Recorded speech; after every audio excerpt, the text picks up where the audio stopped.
Hi guys, tonight we step into the aching heart of a medieval village, where the earth has failed you and the harvest has collapsed into silence. The golden fields you once trusted lie barren, stalks thin and withered, their heads offering no promise of bread. You stand among neighbors who stare at the sky, as though one last prayer might summon rain or Sunday. The truth presses down. This year, there will be no bread. The air is tense with the metallic tang of fear, and you probably won't survive this, not without finding something else to chew, something else to keep the spark inside your chest burning. So, before you get comfortable, take a moment to like the video and subscribe, but only if you genuinely enjoy what I do here. And tell me, where are you listening from? And what time is it in your corner of the world? Now, dim the lights, and imagine the low murmur of your stomach echoing through the hut. The thatched roof drips with cold rain, and a single candle fights the darkness. You know bread is gone, and with it, a sense of security. It was more than food, it was the very measure of life. Without bread, you feel as if your place in this fragile order is unraveling.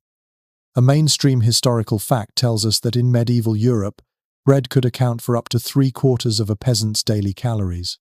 A loaf was not a luxury but the baseline, the unshakable rhythm of every day. Remove that, and you've stripped away both nourishment and ritual. Families measured days not in hours but in how much bread remained. And in famine years, that measure shrank alarmingly.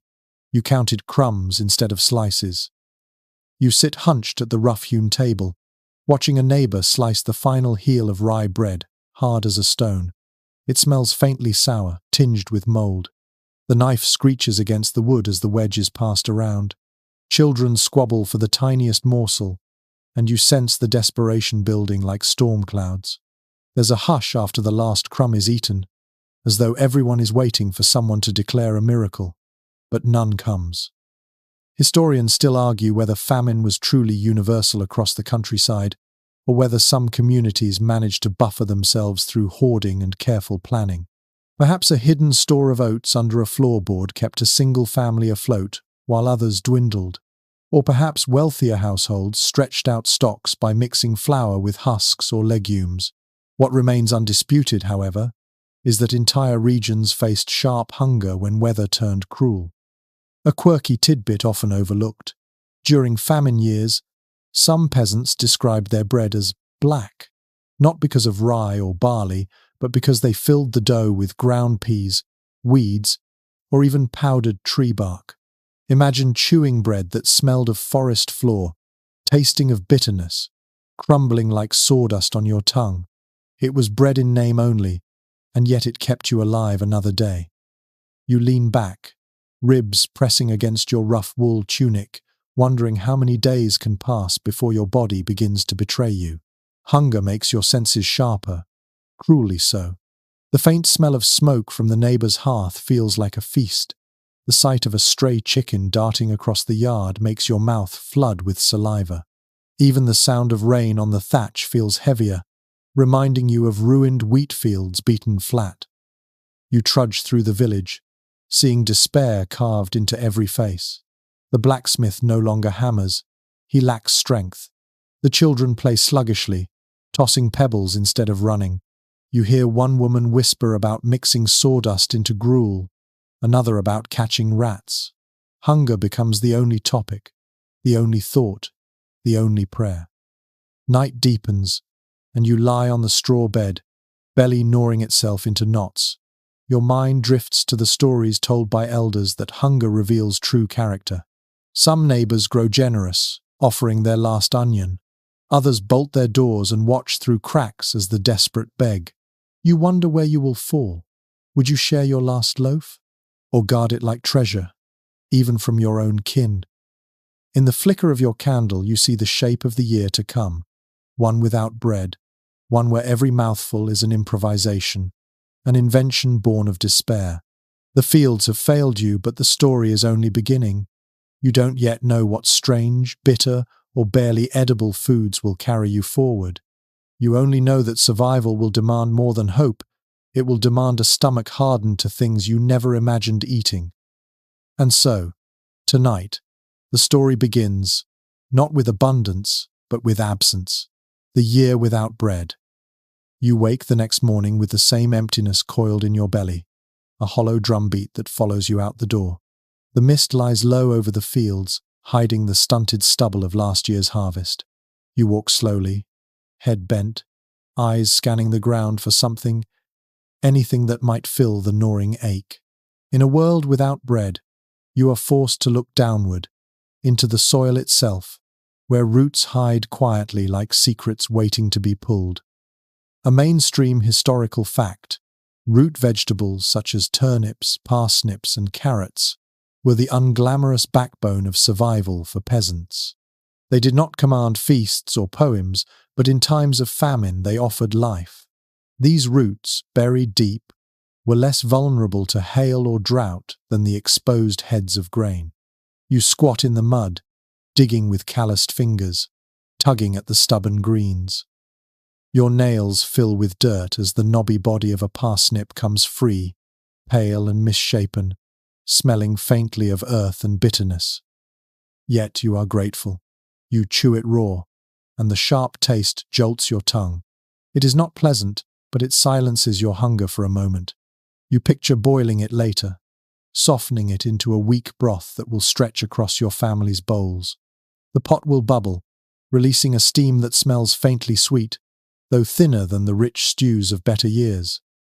Historians still debate whether medieval peasants deliberately stored these root vegetables in underground pits through the winter, or whether they scavenged them haphazardly in times of need. Some accounts describe careful cellars dug beneath homes, lined with straw, where turnips kept for months. Others suggest that desperate peasants clawed frozen ground to free whatever remained in the fields, scraping frost from their beards as they dug. Whichever was true, the image remains. Survival hinged on these humble plants. A quirky tidbit emerges when you listen to village gossip. Some peasants believed parsnips grew sweeter if left in the ground until after the first frost. Children would nibble them raw, their breath misting in the cold, giggling at the sudden sugary burst that surprised them. You smile faintly at the memory, even now, when sweetness feels like a faraway dream. The air around you is damp, filled with the smell of wet soil and rotting vegetation. You tug more roots, filling a rough sack. Each one feels heavier than it is because each is a step away from starvation. But even as you gather them, a dread settles in your chest. Roots can carry you through weeks, perhaps months, but not forever. Hunger lingers at the edges, whispering that this is only a pause, not a solution. You notice the neighbors, too, bending low, their cloaks soaked with dew. Some carry crude digging sticks, others use their hands. Everyone pretends not to notice when two villagers lunge for the same swollen turnip. They avert their eyes afterward, ashamed at their own desperation. Hunger strips courtesy quickly. Later, in the smoky interior of your hut, the roots boil in a cracked pot, the fire weak but stubborn. The water turns cloudy, a faint promise of flavor. Children sit close, eyes following every bubble. The smell is faint, earthy, like steam rising from wet fields. You sip the broth, thin as it is, and it warms your belly. For the first time in days, you feel something close to comfort. Still, the thought gnaws at you. Roots alone will not carry you through. You know they are plentiful now, but by spring they will shrivel. The cellar will empty. You will need more, always more. The famine year has only begun, and already you sense the cunning it will require. You lie down that night with the taste of parsnip still clinging to your teeth, a faint sweetness tucked into your memory like a secret treasure. The hunger is not gone, but it has loosened its grip, if only briefly. Tomorrow you will dig again. Tomorrow you will search deeper. The soil has become your table, and you pray it does not close its hand against you. The frost hardens across the village paths, crunching beneath your worn boots as you wander farther than usual. The roots you clawed from the earth yesterday have already begun to dwindle, and your belly insists on more, so you turn toward the forest's edge, where the tall oaks stretch bare branches against a pale sky. Their presence whispers of something most people only consider when desperation sharpens its teeth. acorns. One firmly documented detail from the period is that peasants often turned to acorns as a last resort in years of famine. Not the sweet chestnuts prized in noble kitchens, but the bitter oak acorns that clattered onto the forest floor. They were abundant, yes, but almost inedible in their raw form. Still, hunger transforms what seems impossible into necessity. You stoop, gathering the hard-shelled nuts into a woven basket, fingers numbing in the cold. The acorns smell faintly tannic, their shells smooth and cold as stones. Back in your hut, you dump them on the table, the sound like a scatter of dice. Cracking them open takes patience. The meat inside is pale and dense. You know the bitterness will bite at your tongue, so you follow the half-remembered advice of your grandmother. Soak them in running water, again and again, to wash away the cruel tannins. You picture the villagers trudging to the riverbank, burlap sacks filled with acorns dangling in the current for days, until the water carries the harshness downstream. The question lingers among experts whether acorns truly became a staple during great famines, or whether they remained a marginal food, remembered only because of their bitterness. Some chroniclers record families baking dark loaves padded with acorn meal, while others dismiss the idea as folklore. What seems certain is that acorns were known, and their preparation was not quick. Time was required, and hunger rarely allowed time. Yet here you sit, determined to try. One curious detail often overlooked is that some peasants believed acorn bread could cause madness if eaten in excess. They whispered that the bitterness seeped into the mind, dulling reason, making men short-tempered or sluggish. Perhaps this was nothing more than the effects of malnutrition itself, but the story carried weight. Children teased one another, saying, "Eat too much and you'll bark like the oak." The soaked acorns, once leached, grind into a coarse paste. You mix them with the thinnest trickle of rye flour left in your pot, shaping rough cakes. The smell rising from the fire is strange, smoky, earthy, and not quite pleasant. Yet when you bite into one, the bitterness is muted, leaving behind a heavy, nutty chew. Your teeth ache from the density.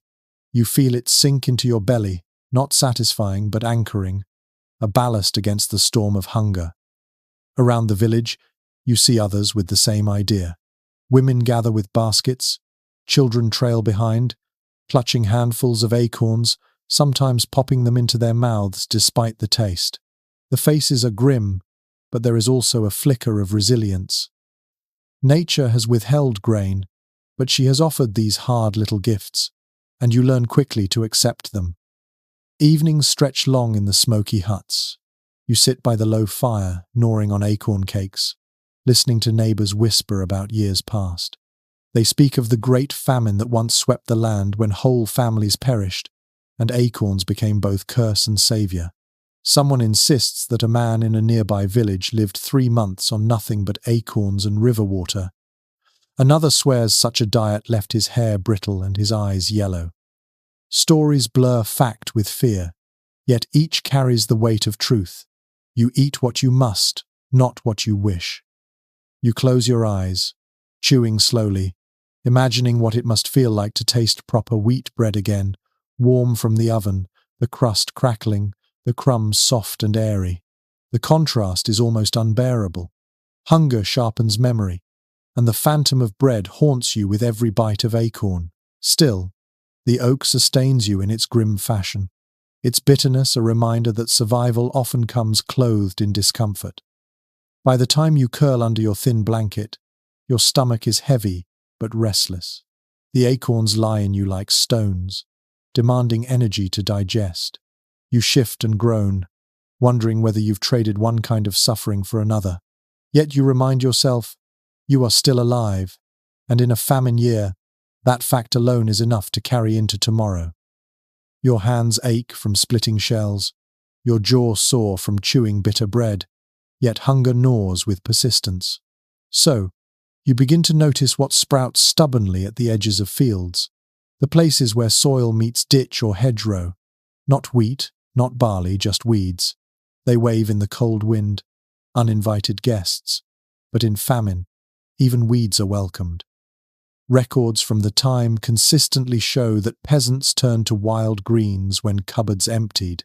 Nettles, sorrel, goosefoot, dandelion, and lamb's quarters all found their way into pots, boiled into thin stews. You tug nettles from the earth, careful to pinch the stem so their sting doesn't flare across your fingers. The leaves, once boiled, lose their bite, softening into something earthy and faintly sweet.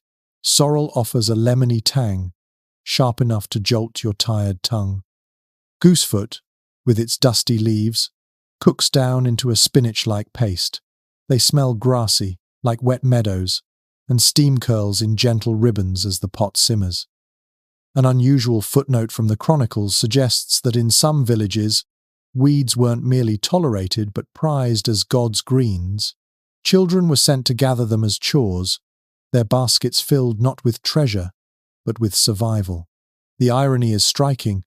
Plants once cursed for invading gardens became the mainstay when grain failed.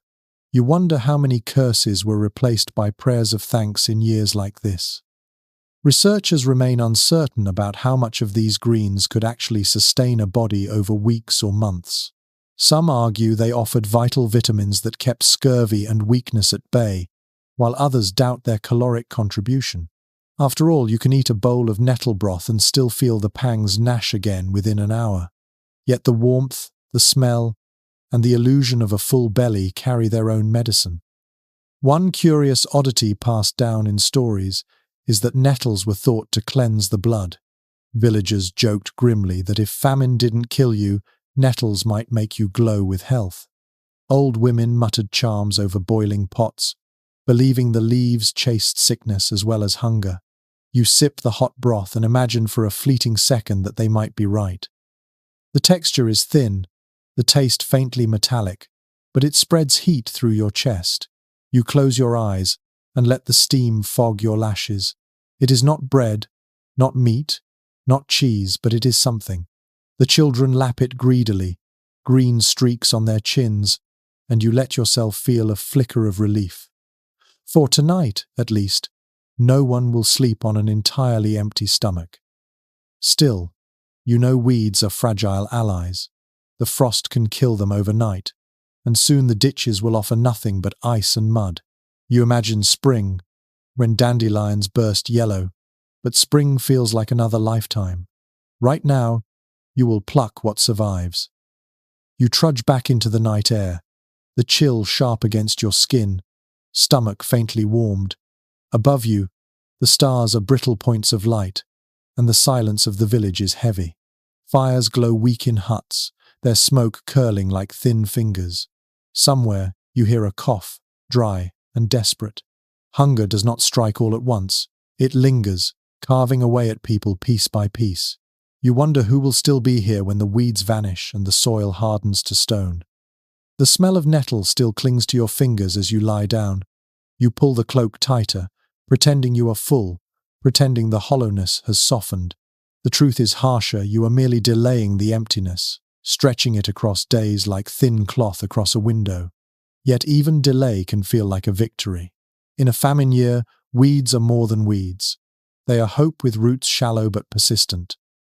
And as you drift toward restless sleep, you think, tomorrow, you will search again, eyes sharp for every green thing that dares to live where wheat has failed. The weeds helped you stumble through another day, but they melt away too quickly in the frost. Your eyes begin to notice the rougher textures around you, bark peeling from birch and elm, sawdust swept into corners of the mill. These are things no one would call food in times of plenty, yet hunger alters the imagination. You consider what might be made edible if mixed cleverly with the little flour left.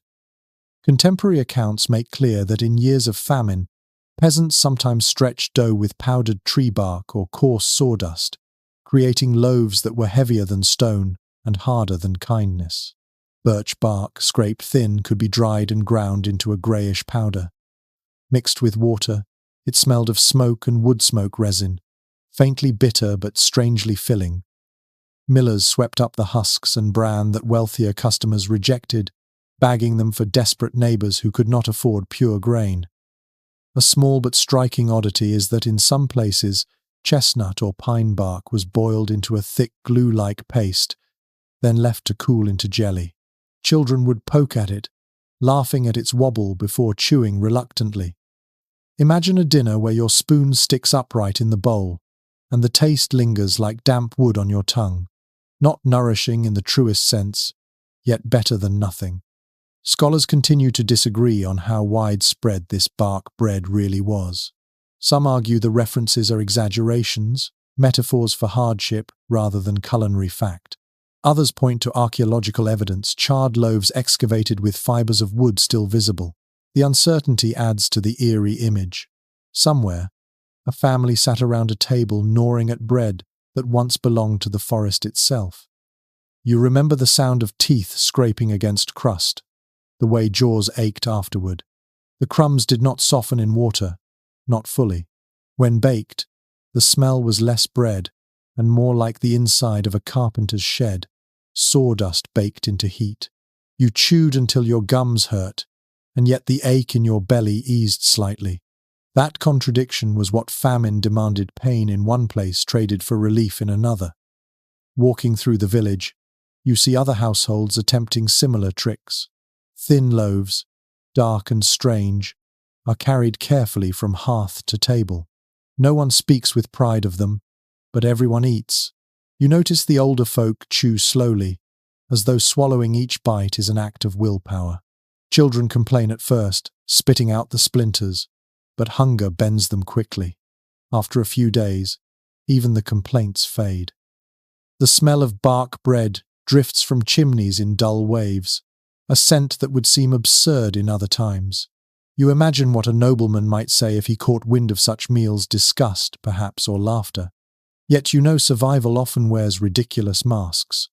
You do what you must, and you pray your body can digest the unthinkable. At night, lying on straw, you feel the roughness in your gut. Bark scratches from the inside, leaving you queasy. You clutch your belly, torn between relief and unease. Was it worth it? You ask yourself in the dark, while wind rattles the shutters. The answer is always the same: it must be. You drift into uneasy sleep, lips tasting faintly of ash and bitterness. The forest has become your pantry, the sawdust your flour. Tomorrow, you will scrape again, hands steady, hoping the trees forgive you for chewing their skin. The morning frost stiffens your cloak as you step outside, but today you do not walk toward the forest. Instead, your feet carry you toward the barn, where the cows shift restlessly, their warm breath clouding in the cold air. Hunger has taught you to glance not only at fields and hedgerows, but also at the beasts that graze beside you.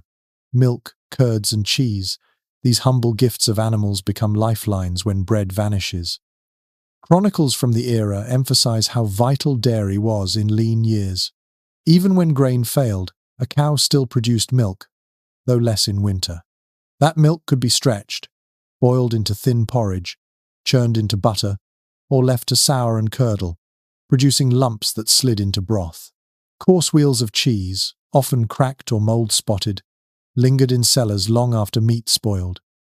You draw a pail beneath the cow, your hands stiff on the teats, and the warm stream splashes, smelling faintly sweet and grassy. One curious detail often ignored is that whey, the watery byproduct of cheesemaking, was never wasted. Peasants drank it straight, poured it over stale crusts, or simmered it into soups. Thin and sour, it filled bellies when nothing else remained. Children wrinkled their noses, but mothers coaxed them with soft promises: it will keep you alive. Even pigs drank it, but in famine years, humans lowered their standards to match. Academic circles remained divided over whether dairy truly provided enough calories for survival in the harshest years. Some argue the yield per cow was too meager once winter set in, while others note that even a trickle of milk could tip the scale between weakness and endurance. In your hut, you cradle a clay cup of warm milk, watching steam curl like ghosts. You sip slowly, savoring the fat clinging to your lips, imagining for a moment that comfort still exists. A small but memorable oddity surfaces in village gossip. Peasants sometimes grated hard cheese rinds directly into boiling water, creating a broth that tasted faintly of animal and salt. The rind itself was so tough you could barely chew it, but it flavored the liquid just enough to trick the senses into believing a feast had occurred. You catch yourself grinning at the memory of gnawing on a cheese heel like a dog with a bone, content despite the absurdity. You barter with a neighbor for a lump of curdled cheese, its surface cracked like parched earth. In better years you might have turned it away, disgusted by its smell of sour hay and damp cellar. Now you slice it carefully, sharing it out in wafer-thin pieces. The children close their eyes as they chew, as though imagining it richer than its island. You watch their cheeks hollow and their hands shake, but you also see the faint spark of satisfaction, the spark that tells you another day has been won. By candlelight, you hear stories of monasteries that kept vast stores of cheese, round wheels stacked high in cool stone rooms. Some monasteries shared freely, handing out small chunks at their gates, while others guarded their stores fiercely, convinced that charity would empty their coffers. Villagers tell of pilgrims who travelled miles to stand in line for a crumb of holy cheese, their lips mumbling prayers as if dairy were divine. You picture the queue, faces drawn and eyes fixed on a door, waiting for the chance at nourishment blessed by monks. You curl beneath your blanket that night, with the faint tang of curds still lingering on your tongue. Your body warms from the fat, a comfort greater than weeds or bark. Yet the gnawing truth returns. A cow cannot feed the whole village, nor can a handful of cheese stretch across months. The famine year is long, and milk will thin before spring. Still, as you drift into uneasy dreams, you remind yourself that survival is made of small victories. Tonight, cheese has carried you. Tomorrow, who knows what strange salvation will appear. The fire sputters low in the hearth, shadows trembling against the soot-stained walls. Your belly rumbles again, not from emptiness alone, but from the thinness of yesterday's meal. Dairy softened the edge of hunger, yet it never stayed long.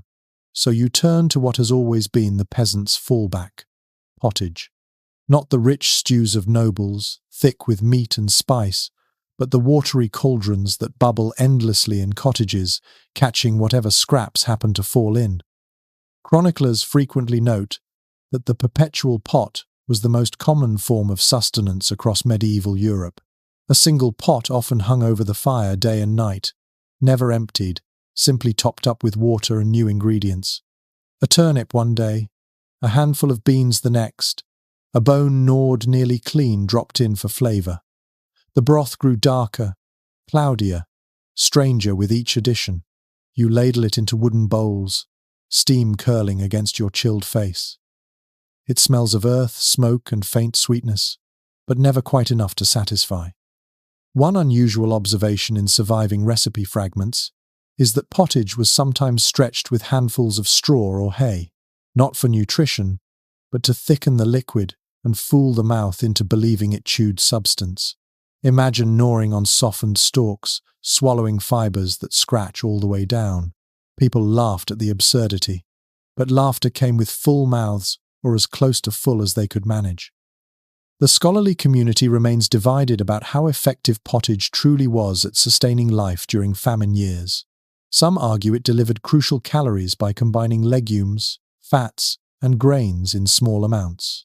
Others suggest it was more psychological, a ritual of eating together that kept despair from taking root too quickly. After all, a steaming bowl shared by family, no matter how thin, warmed more than the stomach. A curious anecdote tells of villagers dropping pebbles into the pot, not to eat, of course, but to weigh it down so the broth seemed more plentiful. Children were told the stones gave strength, and they would clink their teeth on them before laughing nervously. The ritual mattered as much as the liquid itself, a trick of hope disguised as supper. Tonight, you stir your own pot with a rough wooden spoon. The broth is thin, tinted green from nettles, dotted with lumps of parsnip and a sliver of cheese rind. The smell is humble but comforting, and the act of stirring feels ancient, connecting you to countless hands that did the same in centuries past. You taste cautiously. The liquid scalds your tongue at first, then leaves behind an earthy tang. You close your eyes, pretending the flavor is fuller, thicker, richer than it island. The children slurp noisily, exaggerating their delight. You know they do it partly for your sake, to ease your heart. You watch them lick their bowls clean, fingers chasing the last streaks of broth. Their eyes glisten not with satisfaction, but with determination, and you marvel at the resilience hunger breeds. As the night deepens, neighbors drift in with small offerings, a handful of beans, a cracked onion, a strip of dried fish skin. Each contribution drops into the cauldron with a hiss, and the aroma shifts again. There is a quiet solidarity in the circle around the fire. Hunger isolates, but pottage draws together, weaving thin strands of community where famine threatens to unravel it all. You fall asleep with the smell of smoke and broth clinging to your hair, belly faintly warmed. Outside, frost coats the hedges silver. Inside, the pot still simmers, low and steady, waiting to receive whatever scraps tomorrow may offer. Survival, you realize, is not always about abundance. It is about keeping something, anything, bubbling through the night. The forest looms at the edge of your world, a tangle of bare branches, damp earth, and the whisper of creatures unseen. Hunger drives you there, away from the tilled fields that have failed you, into the wild where food hides in shadows. You push past brambles, the chill of morning dew soaking through your cloak, and your eyes sweep the ground with new intent. This is not a stroll of curiosity, it is foraging, and it may mean the difference between life and collapse. Medieval records make plain that peasants often turned to the woods for sustenance during famine years. Hazelnuts, wild berries, mushrooms, even chestnuts in some regions all became prized discoveries. You kneel by a hazel thicket, fingers trembling as you search for the hard little nuts hidden under leaves. They smell faintly woody when cracked, their kernels small but dense with oil. You pop one into your mouth, crunching through the earthy shell, and though it barely touches the hunger, it gives your spirit a flicker of relief. An unusual note preserved in local folklore tells how children were sent into the forest armed with baskets, not only to gather berries and nuts, but to scare away birds that competed for them. Some villagers tied small bells to the children's waists, so the constant jingling echoed through the undergrowth.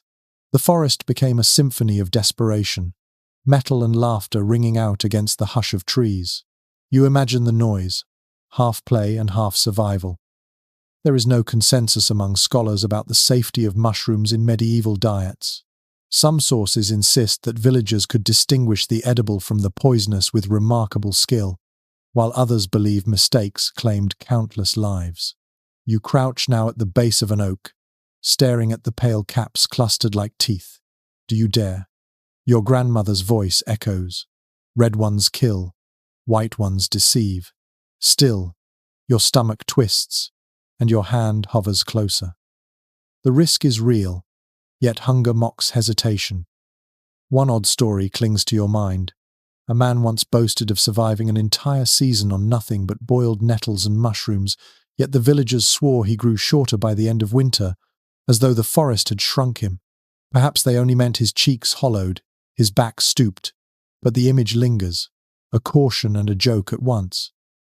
You gather what you can: nuts, a handful of berries lingering on thorny vines, and a few mushrooms you think might be safe. The basket feels light, but it rattles with promise. As you return through the forest, the air is thick with the smell of wet leaves, and every rustle makes you glance over your shoulder. Hunger dulls fear, but it never quite erases it. Back in the hut, you roast hazelnuts over the fire, their shells cracking sharply, scenting the air with a faint sweetness. The children lean close, eyes wide, as if a feast has returned to the table. You stew the berries into a thin mash, their sourness sharp but refreshing against your tongue. The mushrooms you boil thoroughly, praying your caution was enough. The broth smells earthy, dark, like damp soil warmed by fire. You sip slowly, tasting both life and danger in every swallow. As the night deepens, you reflect on how the forest feeds you differently than the fields. Grain is predictable, measured in sheaves and sacks. The woods are fickle, offering bounty one day and emptiness the next. Yet here, in famine, unpredictability feels like hope. Each walk into the trees might bring disaster, or it might bring a handful of hazelnuts that carry you through another day. You settle onto your straw bed, belly lined with nuts and berries, the faint dizziness of mushrooms humming in your veins. Your body is still hungry, but it is no longer desperate. The forest has whispered its reluctant mercy. Tomorrow you will return again, stepping quietly under the branches, ears pricked for birds, eyes scanning for the next miracle hidden beneath leaves. The forest, with its berries and nuts, gave you a reprieve, but tonight the hut feels emptier again. The fire flickers weakly, and your belly coils in protest. You begin to hear talk in whispers, almost shameful, of foods no one would consider unless driven by famine. Lowly creatures that crawl, creep, or slither, things scorned in good times, now eyed with reluctant hunger. Medieval chronicles occasionally mention that peasants resorted to eating creatures regarded as unclean or laughable. Snails plucked from garden walls, frogs scooped from muddy ditches, starfish washed up on northern shores. It was survival stripped of dignity, a reminder that when grain failed, the line between food and filth blurred. You picture yourself crouching by a damp wall, prying snails from stone, the shells cool and slimy in your hands. One peculiar anecdote preserved in monastic notes describes villagers boiling snails with garlic and herbs if they were fortunate enough to have them. The broth, thick with slime, was said to slide easily down the throat. Children gagged at first but learned quickly not to complain. The oddity lingers in your imagination. Hunger transforms disgust into nourishment, and you wonder how your own mouth would manage such a meal. There is still debate among food historians about how widespread such diets became. Some argue they were confined to the poorest, desperate hamlets, while others believe whole regions turned to insects, snails, and other overlooked creatures. Evidence remains patchy, for few would boast of these meals in records meant for posterity. Yet the very silence is telling. It suggests shame, not absence. One curious story passes through the village like smoke. A fisherman's wife who lived on the coast claimed she roasted starfish over embers, their spiny shells crackling, the inside tasting faintly of iodine and ash. Neighbors laughed at her madness, but in the end, they admitted she lived through the famine when many stronger folk perished. You roll this tale on your tongue like a stone, wondering how far you might go when pressed. You try your own hand at gathering snails. The night is damp, and their trails glisten silver along the stones. You pick them carefully, dropping them into a clay pot, the tapping sound like pebbles. The smell is faintly earthy, like moss after rain. Back home, you boil them until their bodies slip free, slick and pale. The first taste makes your stomach clench, but the second goes down easier, and by the third, you barely notice. Hunger has trained your senses to yield. The children watch with wide eyes, faces twisted in half disgust, half curiosity. You coax them gently, telling them the snails are just forest meat. They chew reluctantly, swallowing with grimaces, but soon they too are quiet, their small bellies stilled for now. You look at them and feel a strange mix of sorrow and pride. They are learning too early what you hoped they would never need to know. Outside, the village is hushed, but you sense the same experiments happening in other huts. A faint smell of boiled frogs drifts from a neighbor's chimney. A child whispers of beetles roasted on a flat stone. You realize famine is not only a test of endurance but also of imagination. The land still offers food, if you are willing to lower your pride and your expectations. Lying down that night, the taste of snails lingers. Not unpleasant, not pleasant, simply there, a reminder etched into your tongue. Your belly is steadier, your body less hollow. Yet your mind circles the same question. What else lies in the margins of possibility? How much lower will you bend to keep living? The famine year is teaching you that survival is not noble, not clean, not glorious. It is crawling, creeping, chewing what once disgusted you, and rising again to do it tomorrow. The snails eased your hunger for a night, but they offered little strength. By morning your limbs feel heavy, and your thoughts drag like stones. You look beyond weeds and roots, beyond insects and bark, and your eyes turn toward the slow-moving streams that cut through the village. The water glimmers faintly under the weak winter sun, and you realize the riverbed hides creatures far richer than snails. Fish. Accounts from the period consistently mention that peasants leaned heavily on rivers and ponds during times of famine. Eels, minnows, carp, and even crayfish were coaxed from the water with cunning tools. Fishing was not always permitted. Lords often claimed rights over certain waters, but desperation dulled obedience. You gather willow branches and weave them into a crude basket, its shape narrowing like a funnel. Dropped into the shallows, it becomes a trap. You wait, shivering, until the wriggling begins. One curious record describes eel hunting as almost a ritual. Peasants marched into marshes barefoot at night, feeling for the slick bodies with their toes. The sensation was so unnerving that even hardened men shuddered. Yet the prize was worth it. Fatty, rich flesh that filled stomachs longer than any nettle stew. You imagine yourself wading through black water, heart pounding as something living slithers beneath your feet. Scholars remain divided on how reliable fishing was in famine years. Some point out that overfishing quickly emptied streams near villages, leaving families wandering miles for a catch.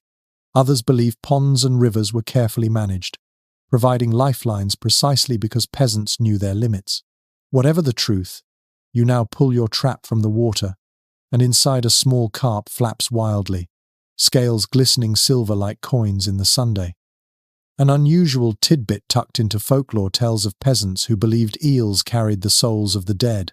To eat one was to invite ghostly whispers into your dreams. Yet in hunger, superstition bends. You gut the fish carefully with a dull knife, the smell of river mud thick in your nostrils. The flesh is pale, flaking under heat, and when you place it on your tongue, the flavor is almost overwhelming, oily, rich, and savory in a way you had nearly forgotten. The children gape, their mouths shiny with grease, chewing greedily. For a brief moment the hut feels festive, as though a holiday feast has returned. You close your eyes, savoring the heat of protein spreading through your chest. The fish is not only food but memory, the memory of better days when the river's catch was a supplement, not salvation. Outside, other villagers gather at the banks. Some kneel with spears, others craft lines with hooks of bent wire. The air fills with laughter and frustration, curses when a fish slips away, cheers when one is caught. For the first time in weeks, the village feels alive, as though hunger has driven everyone into a common hunt. Smoke begins to rise from chimneys, carrying the unmistakable scent of fish roasting over coals. Night falls, and you sit back, belly heavier than usual. Yet in the quiet, you wonder how long the river can sustain so many. What will happen when the fish are gone, when nets come back empty? Hunger teaches you to savor each victory without trusting it to last. Still, you fall asleep with the taste of river fat clinging to your lips, dreaming of streams that never run dry. The fish gave you strength, but strength is dangerous when mixed with desperation. With it comes a restless boldness, and soon you hear whispers of choices far riskier than rooting for weeds or dangling traps in the river. The forest teems with larger prey, deer, boar, hare, but these creatures are not yours to claim. The law is as clear as the sky is cold. Game belongs to the Lord, not to the peasant. To hunt without leave is to court punishment, sometimes the gallows. Yet famine blurs the line between crime and survival. One firmly recorded detail from the period is that poaching was widespread in years of scarcity. Forest laws forbade peasants from snaring or spearing deer, yet countless men slipped into the trees at dusk with crude boughs, risking everything for meat. The flesh of a single stag could keep a family alive for weeks, and the temptation was irresistible. You imagine yourself moving silently beneath the canopy, every twig a betrayer underfoot, heart hammering in your ears.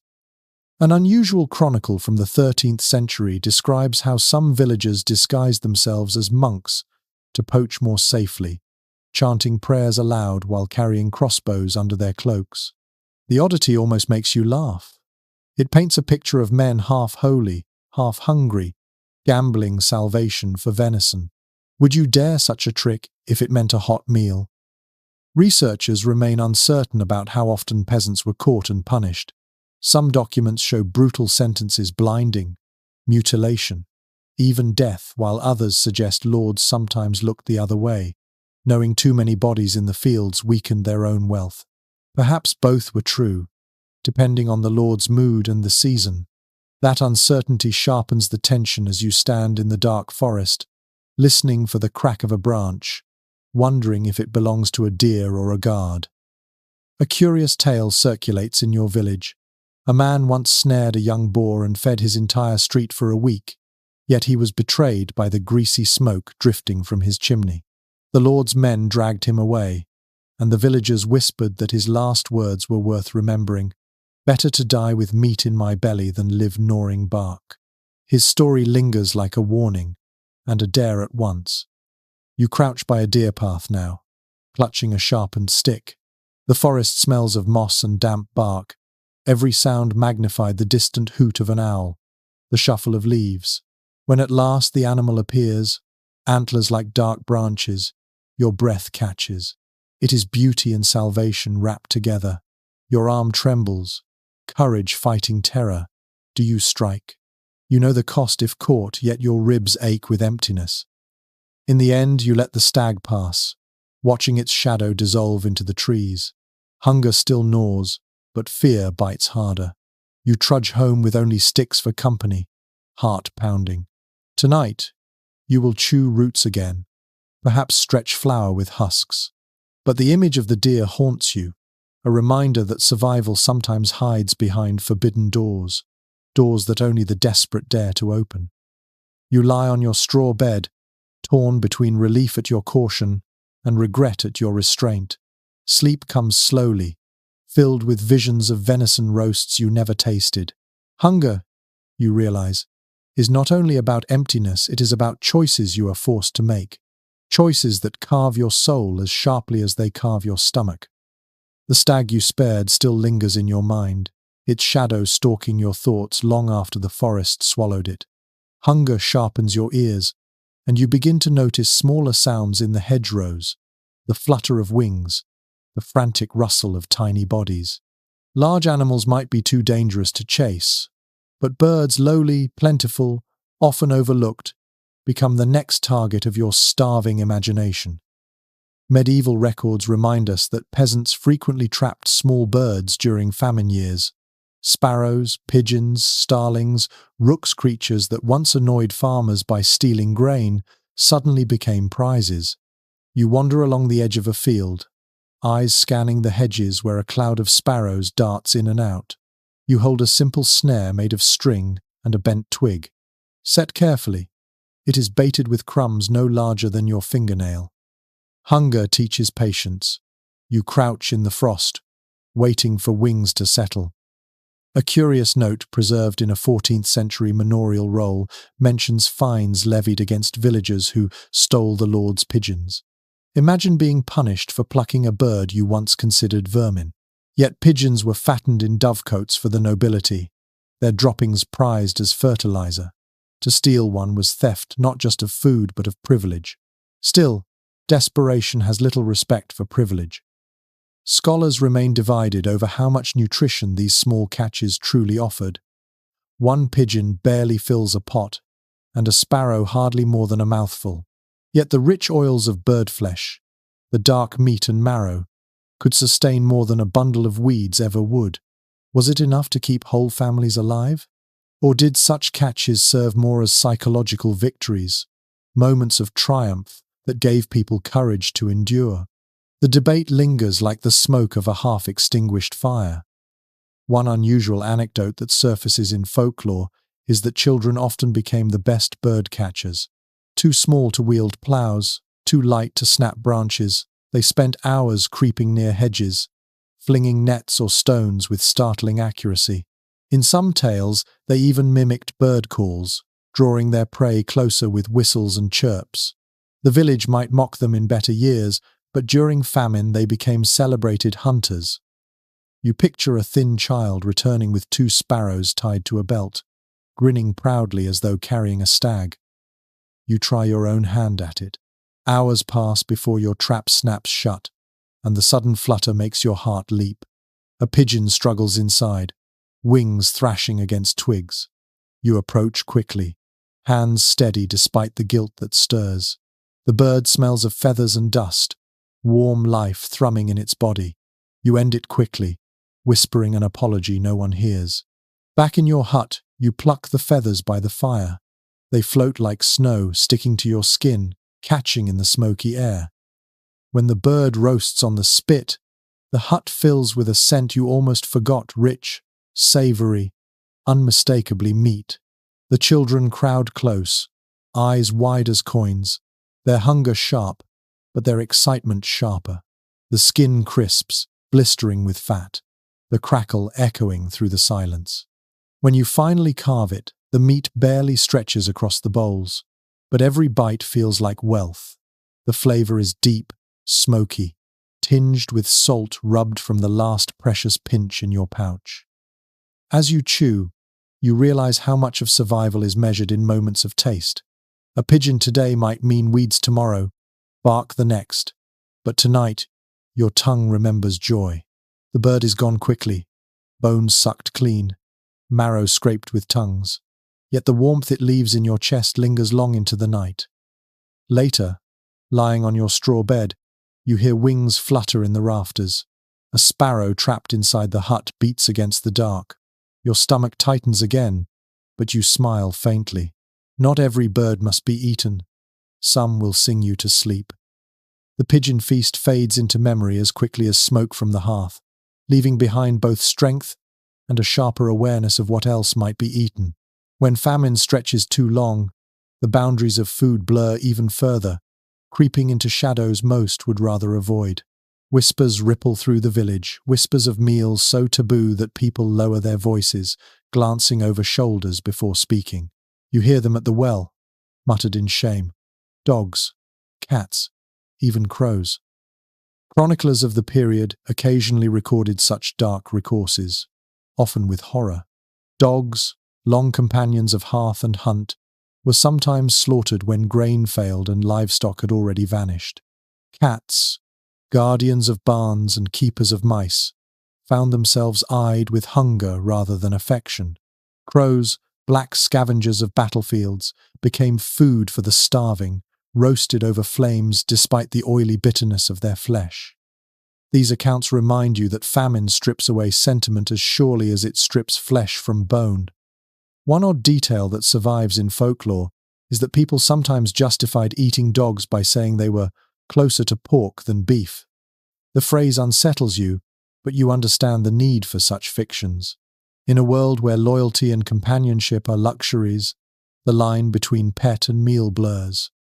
Children wept when their dogs disappeared, but mothers reminded them that grief does not fill a belly. Academics remain uncertain how widespread such practices were. Some argue they were desperate exceptions, rare enough to shock chroniclers into recording them. Others suggest the silence in records hides their frequency, that people avoided writing of it out of shame. After all, who would admit to roasting the family hound or snapping the neck of a barn cat? Silence can bury truth as effectively as soil. A strange anecdote drifts through your mind. An old man once claimed he ate a crow every day for a fortnight, but he insisted he could hear them mocking him afterward. He swore their caws grew louder near his hut, as though the birds knew and were telling tales. Whether true or not, the story makes you shiver, caught between laughter and dread. Your own hut feels different now as you glance at the dog curled by the hearth, ribs showing under his shaggy coat. He lifts his head, trusting eyes meeting yours, tail thumping weakly. Your chest aches with guilt for even thinking it, but hunger pushes thoughts where love resists. You shake your head, stroking his fur, whispering, "Not yet." Still, the thought lingers, heavy as lead. That night, You hear a commotion in the lane. A neighbor has slaughtered his cat, and the smell of roasting meat drifts on the wind. Children argue in hushed voices, some horrified, others curious. You pull your cloak tighter, shutting the shutters to block the scent. Yet the smoke sneaks in anyway, mingling with your own hunger until sleep will not come. When at last you drift into uneasy dreams, you see shadows of animals flickering across your walls, dogs with pleading eyes, cats hissing, crows circling overhead. Hunger twists even dreams into cruel parables. You wake at dawn, unsettled, but alive. The famine year is teaching you that survival is not about choices you want to make. It is about choices you hope you never will. The dog still lies by your hearth, ribs visible beneath his matted fur, and you force yourself to look away. Love is tested most cruelly when hunger sharpens its claws. Yet even as you resist one unthinkable path, another opens beneath your feet. You begin to notice the crawling life in the soil, the beetles that scurry, the worms that writhe after rain, the grubs that burrow into rotting wood. In another season you would shudder or stomp them out. Now, your gaze lingers differently.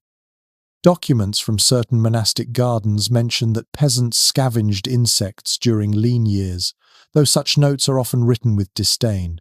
Beetles roasted on flat stones, worms boiled until pale and soft, crickets fried in animal fat if any could be spared. These small creatures provided protein, though never in amounts that felt like feasting. You kneel in the damp soil, fingers digging, the smell of earth thick in your nostrils, until you lift a handful of wriggling worms. Your stomach clenches with disgust, but the gnawing emptiness urges you onward. An odd footnote in folklore claims that some villagers fed children beetle grubs hidden inside bread dough, hoping the little ones would not notice. The grubs added fat, softening the loaf, though the crunch sometimes betrayed the secret. Children cried when they discovered the trick, but mothers reminded them that tears filled no bellies. You imagine your own hands kneading such dough, whispering apologies with every press. Experts continue to disagree about whether eating insects was common across Europe or confined to isolated communities. Evidence is scarce bones preserve in the soil, but insect shells often vanish. Some scholars argue the practice was a rarity. Others believe silence conceals what was too shameful to record. The uncertainty lingers like the faint hum of wings in the night. One curious tale told around smoky fires is of a boy who claimed to eat spiders for strength. He said their webs gave him the swiftness of flies, and he would laugh as he dangled them from sticks before swallowing. Neighbors shook their heads, but when the boy grew tall and wiry despite famine, some began to wonder if he was right. You turn the story over in your mind as you hold a beetle between your fingers, its legs scratching faintly against your skin. Back in your hut, you drop worms into boiling water. They curl and whiten, releasing a smell faintly like fish but earthier, heavier. The children gag when you offer them, but hunger breaks their resistance. They chew slowly, faces twisting, yet after the first swallow their eyes soften. It is not pleasure, but it is sustenance. You try a beetle roasted on the hearthstone, the shell cracking like thin bone, the flavor nutty and strange. It lingers on your tongue, bitter but tolerable. The hut is silent as you all eat, broken only by the crackle of fire and the faint crunch of shells. When the pot is empty, you sit back, belly no longer hollow but restless. Your body buzzes faintly, as though the crawling life you swallowed still stirs within. Sleep comes uneasily, filled with dreams of writhing soil and buzzing wings. Yet when dawn breaks, you rise with strength you did not expect. Disgust has its price, but so does survival. The famine year is teaching you that pride can be swallowed as surely as beetles, and that the earth, however cruel, will always offer something if you are willing to stoop low enough. The taste of roasted beetles still lingers on your tongue, sharp and bitter, but your body thanks you in its quiet way. Strength creeps back into your limbs, enough to haul water, enough to gather wood. Yet survival in a famine is never secure. The smallest crack in your defenses can widen into disaster, and soon you are reminded that food is not the only necessity. Preservation itself becomes a battlefield. In ordinary years, salt was the peasant's most trusted ally. It dried meat, kept fish from spoiling, flavored soups when everything else was bland. But in a famine year, salt grew scarce, hoarded by lords and merchants, priced so high that you could barely dream of it. Contemporary accounts make clear that salt shortages often turned manageable hunger into lethal crisis. Without salt, what little meat you had rotted faster, what fish you caught spoiled in a day, and your body craved the missing mineral like a lover absent from your bed. An odd entry in a guild ledger notes that some villagers tried to stretch their salt by mixing it with ashes. It fooled the tongue for a while, but it gave food a bitter, acrid taste, and many who tried it gave up in disgust. You imagine sprinkling such a mixture over fish, the smoky grit scratching at your teeth, a parody of flavor more than a remedy. Still, some did it. Hunger twists the rules of the table. Historians continue to debate how often salt wagons actually reached desperate villages.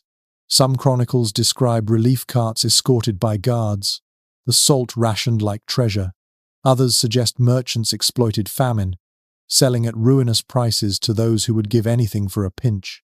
The truth is likely both. Salt as salvation, salt as extortion, salt as the difference between a meal and a rotting heap. A curious tidbit in folklore tells of villagers who licked sweat-stained clothes to taste the salt their bodies shed. It sounds absurd, even grotesque, but it reveals the depth of craving. Without salt, muscles cramped, energy drained, thoughts dulled. You picture a weary man chewing the rim of his hatband, drawing from it the ghost of a mineral that once flowed freely in soups and stews. You open your own cellar, where a small crock of salt once stood, now nearly empty. Just a crust clings to the sides, hardened like stone. You scrape it with a knife, gathering the powder as carefully as gold dust. Tonight you will scatter it over roots and nettle stew, and the flavor will bloom on your tongue like memory sharp, essential, reminding you of a world where food was seasoned rather than endured. The children cheer at the faint sparkle of salt in their bowls. Their smiles slice your heart because you know it will not last. Already the pot is nearly bare, and the nearest market is too far, the price too high. You lie awake, thinking of salt as if it were bread itself, imagining the sting of it on your lips, the way it carries flavor like a river carries boats. By dawn, the reality presses down again. Without salt, preservation fails. The fish you catch cannot be stored. The scraps of meat, rare as they are, spoil before they can be shared. The famine is not only hunger but decay, a rot that spreads faster than you can chase it away. You clutch your knife, scrape one last pinch of white crystals from the jar, and whisper a prayer you never thought you would say for salt, that simplest of gifts. Your salt jar stands nearly empty, but hunger doesn't pause while you mourn it. You rise groggy, stomach groaning, and step into the chill air. The river still murmurs nearby. The fields lie barren, yet something else calls your attention. The barrel where ale once foamed and bubbled. Drink, after all, carries its own kind of sustenance. One well-documented truth from the Middle Ages is that peasants drank ale or small beer daily, often more than water.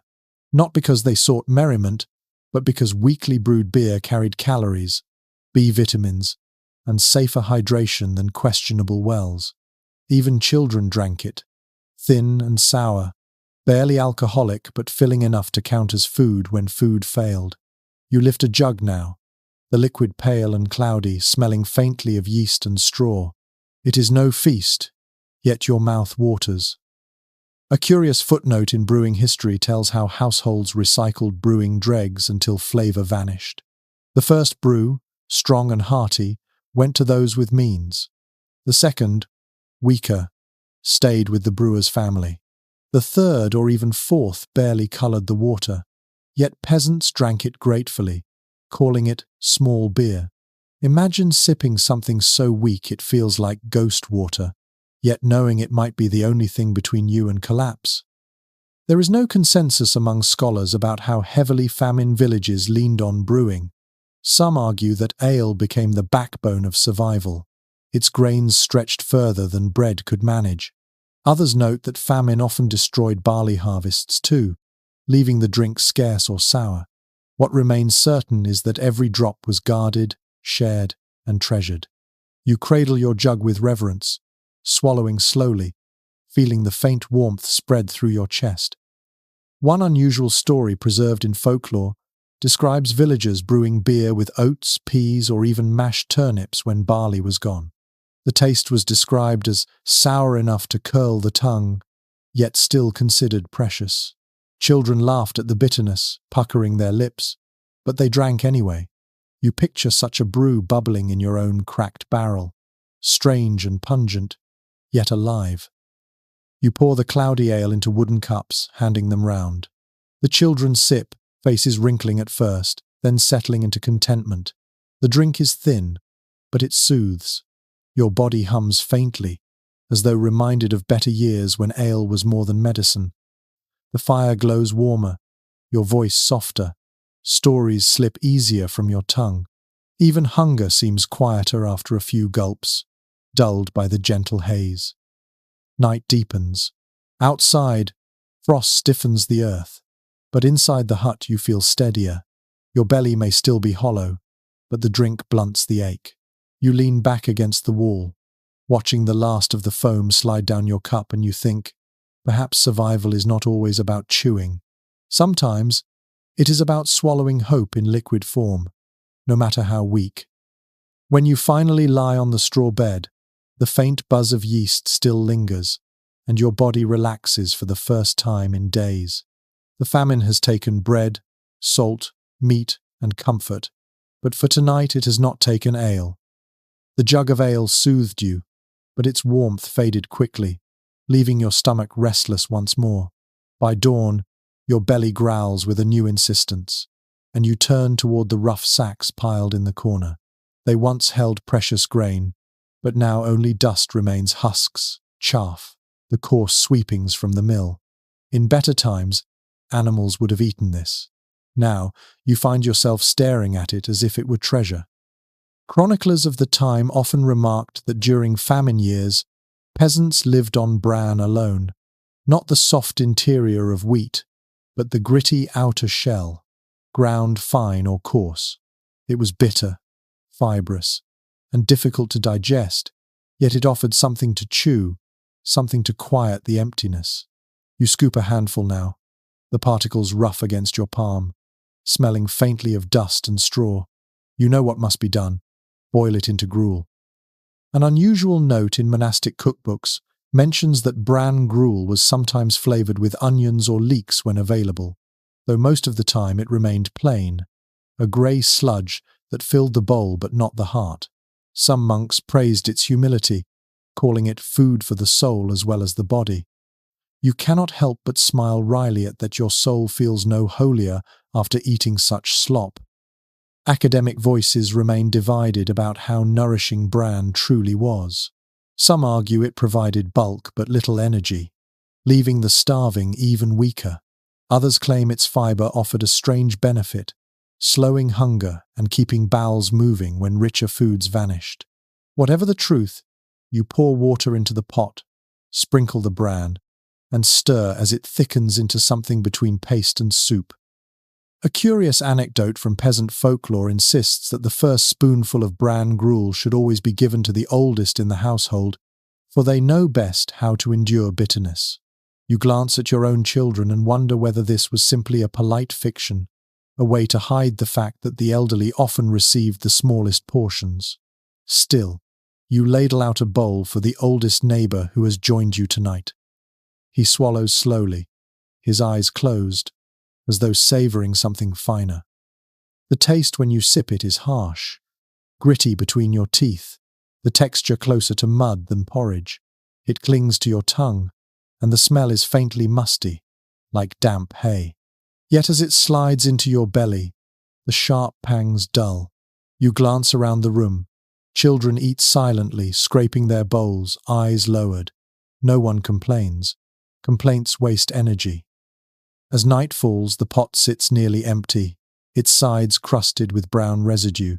You scrape it clean with a stick, unwilling to waste even a smear. Hunger has taught you to respect even dust. Lying back on the straw, you think of bread, the bread that once defined your days, now replaced by husks.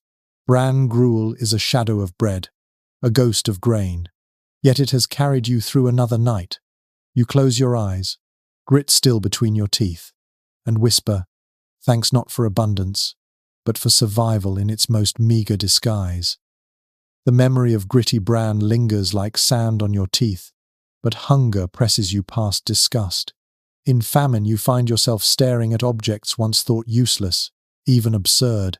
Tonight, your gaze lingers on the old harness hanging by the door, the cracked leather stiff with age. You touch it hesitantly.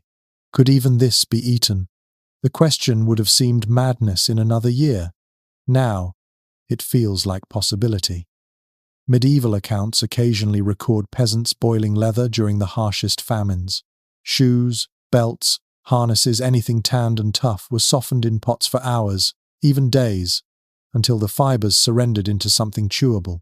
The broth was thin and bitter, but it held traces of protein and fat. Chronicles of the Great Famine of 1315-17 mention families gnawing on boot soles, the smell of wet hide filling their huts. You stare at your own boots and wonder how many more weeks before you make that choice. One curious detail that emerges from old diaries is that boiling leather often released the smell of smoke and dung, a reminder of the tanning process. Some swore it left their huts reeking for days. Others insisted the odor faded into the background once hunger did its work. You wrinkle your nose even as you imagine the pot simmering, hide softening, broth darkening into a liquid that might be swallowed. The scholarly community remains divided on whether boiled leather provided genuine sustenance or merely illusion. Some argue it gave enough protein to keep a person alive. Others suggest it was nothing but desperation masquerading as food, prolonging suffering rather than easing it. Still, the fact remains, people tried, because to try was better than to starve quietly. A peculiar anecdote tells of a knight's horse bridle stolen not for its gold fittings but for the leather itself. Villagers boiled it into a stew and afterward claimed they could feel the strength of the beast in their veins. Whether truth or superstition, the story travelled, becoming half comfort, half jest. You think of it now, gripping your own harness, whispering, perhaps it carries the strength of oxen. You place strips of leather in the pot, cover them with water, and set them above the weak fire. Hours pass. The smell rises, acrid and smoky, making the children gag. But when you finally ladle the broth, it is dark, oily in patches, almost meaty in appearance. You chew a softened strip. It resists, then yields, rubbery and sour. The broth itself tastes like ashes soaked in rain. You swallow with effort, but the ache in your belly eases. That is enough. The children sip reluctantly, noses wrinkled, but they finish their bowls. Silence hangs heavy afterward, not satisfaction but resignation. This too is food now. You scrape the pot clean, your fingers greasy with the strange residue. Hunger has rewritten the definition of a meal. That night you lie awake, stomach churning faintly. The broth sits uneasily inside you, but it holds you upright, breathing, waiting for another dawn. The famine year teaches you that survival sometimes means chewing the very straps that once pulled your plough, swallowing the skin of your own labor. You close your eyes, and the taste of leather clings stubbornly, a reminder that nothing in your world is safe from hunger's demand. The taste of leather still sits like a ghost on your tongue, but hunger gives you no time for revulsion. Another dawn breaks, pale and grey, and you find yourself staring not at the forest, not at the field, but at the faces around you. Hunger is not just about what you can scavenge, it is also about what you can bargain. In famine, food becomes currency, and currency becomes whatever scraps of value you can muster. One well-attested reality from medieval life is that peasants bartered constantly, but famine turned barter into desperation. A day of labor might be traded for a bowl of gruel. A woolen cloak could be exchanged for a handful of peas. Even dignity became a coin in circulation. You recall stories of neighbors mending roofs or carrying water all day, rewarded not with coins but with half a loaf. Tonight, you weigh the worth of your own strength, wondering how many hours of toil might purchase a turnip. A curious note survives in court records describing how gossip itself became a form of trade. Information who had flour hidden, who had a pig in secret, who might lend a pot of ale was passed like coin. Some gave such knowledge freely, others demanded payment in kind. Imagine selling a rumor about your neighbor's cellar in exchange for a sip of broth. You shudder, but, you know, famine bends morality until it snaps. There is still disagreement among scholars over how far barter systems replaced coinage in crisis years. Some argue that famine sharpened reliance on local exchange. Others insist that markets limped on even in scarcity, with coins clinking weakly though their value shrank. The evidence is scattered, much like the hunger itself, never uniform, always shifting. But one truth stands clear. The poor had to trade whatever they still possessed, even if it was themselves. A peculiar anecdote lingers from folklore. A widow traded her comb of polished bone for a sack of beans. When her hair grew wild and tangled, villagers teased her, but she replied, "Better to live with knots than to die with braids." Her words echoed long after, a proverb born from hunger's cruel humor. You repeat it under your breath now, fingering the simple knife at your belt, wondering whether it too might soon be worth a meal. You find yourself bartering labor for scraps. You carry buckets for a neighbor too weak to fetch water. In return, he shares a crust hardened nearly to stone. You chew slowly, each bite echoing like a bargain sealed. Another day, you sweep ashes from a hearth, rewarded with a thin ladle of broth. The broth tastes mostly of smoke, but it warms your belly nonetheless. Dignity frays quickly. You overhear whispers of women offering more than labor in exchange for food. Their voices are low, their eyes downcast, but the rumors spread. Hunger is not only about bodies wasting, it is about choices forced upon them. You feel the weight of it in your bones, the knowledge that everything can be bought, everything can be sold, if the price is measured in survival. That night, you share your small winnings with the children, who chew noisily, unaware of the bargains you struck to bring food home. You watch them eat and tell yourself it was worth it. Every blister on your palms, every ache in your back. Yet you also know tomorrow you will have to trade again, and the pool of what you own shrinks with each bargain. As you curl beneath your cloak, you realize famine is not only about foraging or boiling bark, it is also about navigating a new marketplace, one where value slips and shifts like sand. Labor, tools, gossip, even pride all are weighed on hunger's scale. And the scale, you know, is never fair. The barter games leave you weary, but they also sharpen your awareness of who truly holds power in a famine. As your stomach groans once more, you hear rumors spreading like smoke. The abbey's granaries still hold sacks of grain.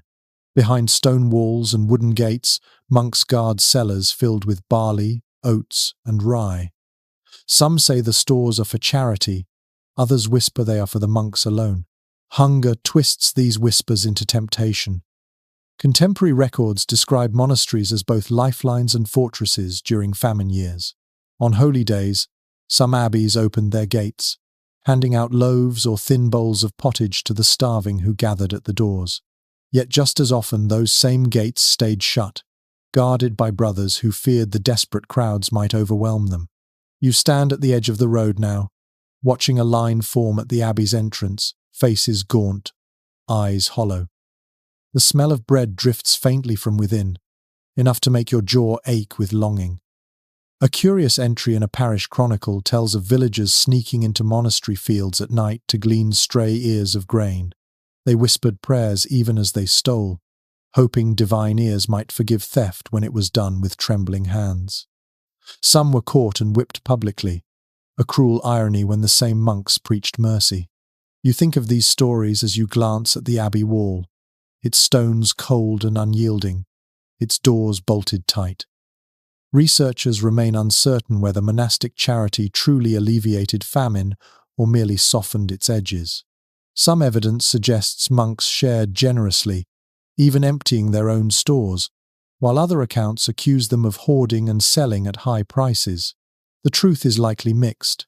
Some abbots acted with kindness, others with calculation. From the outside, however, perception is all that matters. To the starving, every locked gate feels like betrayal. One peculiar tale circulates among your neighbours. A group of peasants once stormed a granary, pulling down the heavy doors with ropes and axes. Inside, they found barrels of grain sealed with wax, untouched while children died. They ate handfuls raw, choking on the husks, before the guards arrived. The punishment was swift, 2 men hanged, others maimed, but the story lived on, passed in whispers, fueling resentment. You wonder if the same fate could come to your own village if patience finally snapped. You join the line at the abbey door. The crowd presses close, the air filled with coughs and murmurs. A monk appears, robes grey, his hands pale against the wood of the door. He lifts a basket and begins to hand out pieces of bread, small, hard, barely more than a mouthful each. Yet when your turn comes, you clutch yours with reverence, as though it were relic rather than ration. The bread smells faintly sour, the crust tough, but it is bread, real bread, not weeds or bark. You eat slowly, savouring every bite, each crumb dissolving like memory on your tongue. As night falls, you sit by your hearth, replaying the sight of the locked granary doors. The monks spoke of God's mercy, yet the image of heavy barrels remains burned into your mind. You tell yourself to be grateful for the crust in your belly, but bitterness lingers. Hunger is not only an emptiness, it is also a question whispered in the dark. Why do some feast while others scrape bark from trees? You lie down, the taste of sour bread still faint on your lips. For a brief moment you feel both blessed and betrayed, grateful for crumbs yet haunted by the thought of barrels hidden behind stone. The famine year has taught you that salvation can be locked behind gates, and that the difference between charity and cruelty may be no more than the turn of a key. The abbey's crust carried you through the night, but the memory of closed gates and sealed barrels still gnaws at you. Hunger makes you notice not only what is hidden, but also what is handed out in public squares. This morning you hear the bells ring, calling villagers to the churchyard. Whispers pass quickly. Alms will be given today. You join the crowd, pressing close to the doors where smoke from incense drifts into the cold air, mixing strangely with the sharper scent of bread. Medieval records are clear that famine often brought the poor to church steps. Clergy urged the wealthy to donate grain or loaves as charity, and sometimes the parish itself distributed alms to those waiting. You find yourself in that line now, your breath clouding as you shuffle forward. The priest raises a hand, muttering prayers as he hands out tiny portions, stale bread, peas, sometimes just a ladle of broth. Each gift is paired with a reminder that suffering is a test, that patience and faith will be rewarded. One curious note in parish accounts is that alms were often given in public rather than private. This ensured that those who gave were seen by all, their generosity praised openly. Yet it also meant humiliation for the hungry, who stood exposed, marked as needy before neighbours. You feel that sting as you stretch out your hand, the priest's eyes scanning your face, as though weighing both your hunger and your worth. Researchers remain divided on whether these alms truly saved lives or merely prolonged them. Some argue that church charity prevented widespread collapse, offering just enough to keep villages alive. Others believe the gifts were symbolic, too small to matter beyond a single day. The truth seems tangled. A crust here, a ladle there, never enough, but sometimes just enough.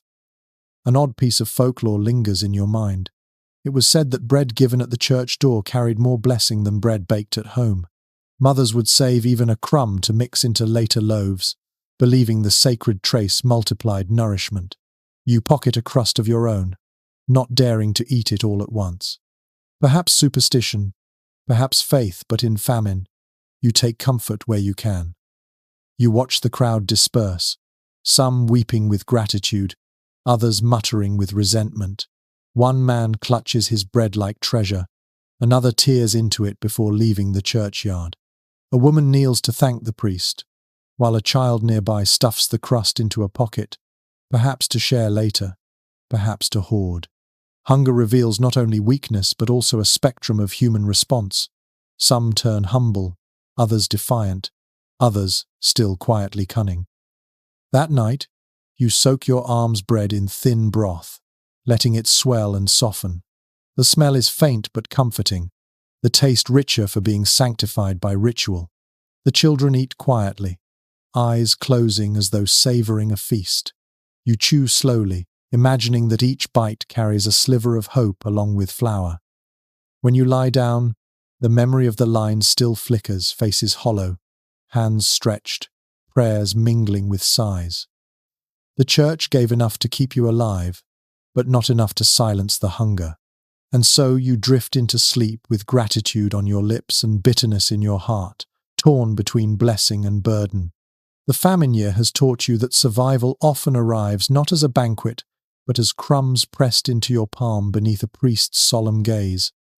The memory of alms still lingers on your tongue, but your mind drifts elsewhere to the manor hall, where torches burn bright and laughter rises above the cold.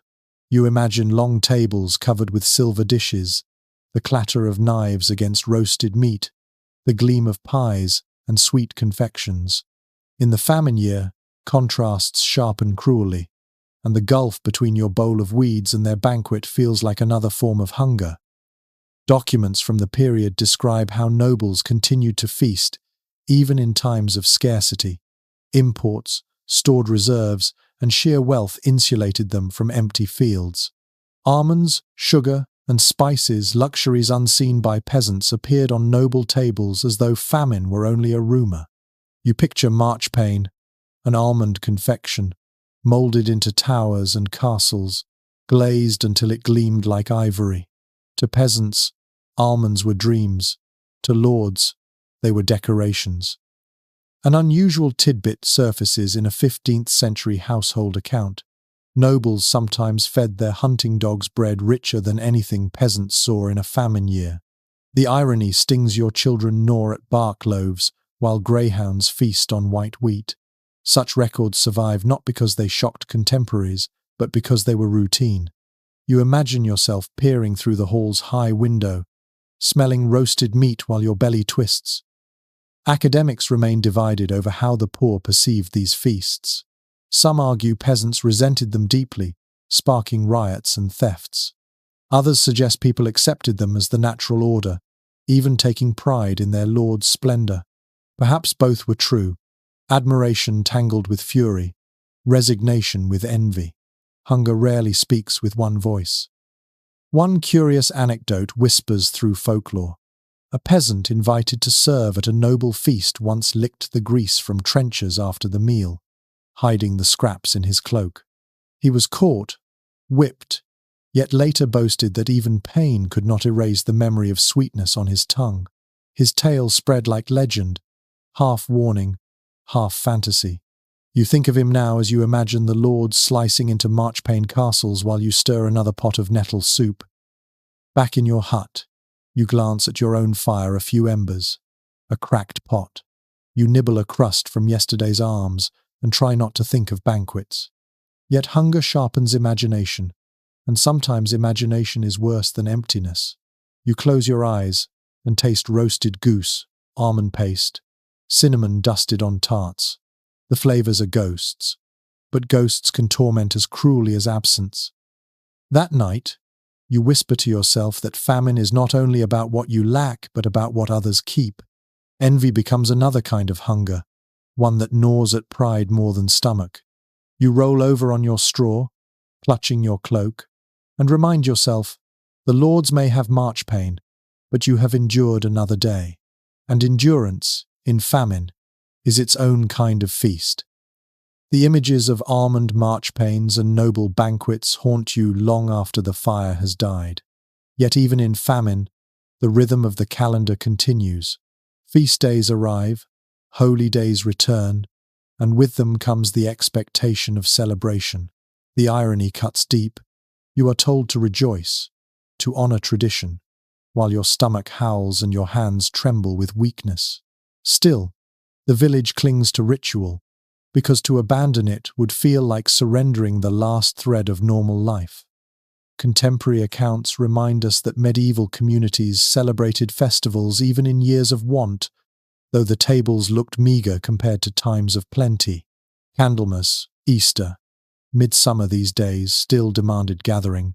Families scraped together whatever they could, a crust saved for weeks, a turnip hidden beneath straw, a cup of ale stretched thinner than ever. Villagers sang and prayed, voices hoarse, yet the ritual itself fed them in ways bread could not. One odd note from a parish chronicle describes a famine-year Easter feast, where the lamb served was in fact sculpted from parsnip, shaped carefully to mimic meat. Children laughed, half delighted, half confused, while adults chewed in silence, pretending for a moment that ritual had been preserved. You imagine your own neighbours carving a lump of root with solemnity, blessing it as though it were the finest roast. Researchers remain divided over whether these ritual feasts strengthened morale or deepened despair. Some argue they offered vital unity, keeping spirits alive. Others suggest they sharpened hunger, reminding peasants of abundance lost. The truth may lie between ritual was both balm and wound. You feel it yourself as you stir nettle pottage, calling it a festival stew because it is eaten on a saint's day. The children clap hands, smiling faintly, though their bowls are no fuller than yesterday's. A curious tale lingers in oral tradition. During a midsummer famine feast, villagers danced around a fire with empty bowls, banging them with spoons to mimic music. Outsiders thought it mockery, but the villagers claimed it was a charm to summon abundance. Whether charm or jest, the ritual gave laughter, and laughter was as precious as grain.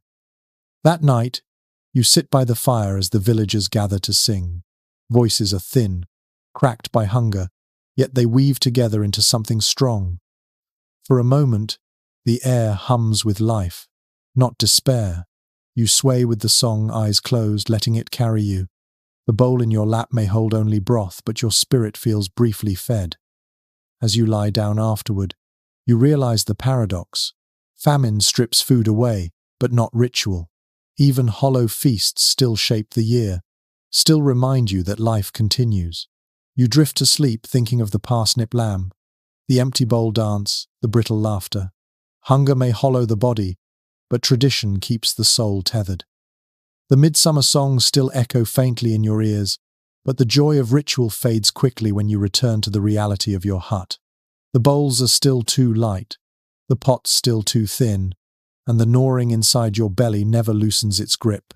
Hunger forces not only innovation, but also cruel arithmetic. When there is not enough for everyone, decisions must be made, decisions that cut deeper than any knife. Records from famine years reveal a harsh truth. Families often rationed food by age and strength. The working adults, those who could labor in fields or barter in markets, received larger shares, while the youngest and the oldest were quietly given less. It was not spoken openly, but it was practiced in silence, an act of survival disguised as necessity.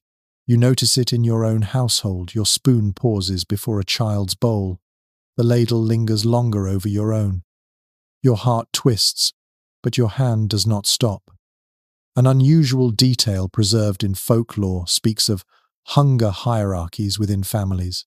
Children old enough to work were fed better than toddlers, who were considered less likely to survive. Elders often volunteered to eat less, muttering, "Better the young live than the old linger."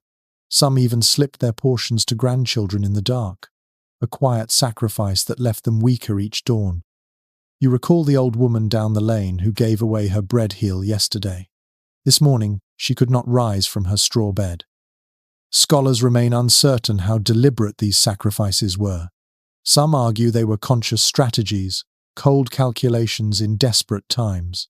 Others suggest they happened naturally, the frail unable to fight for food, the strong surviving by sheer instinct. The debate lingers, but the result is undeniable. Famine thinned families unevenly, sparing some, claiming others. One peculiar anecdote tells of a village where elders gathered in the churchyard and agreed to halve their rations so children might eat more. They called themselves the fasting saints, though no canonization ever came.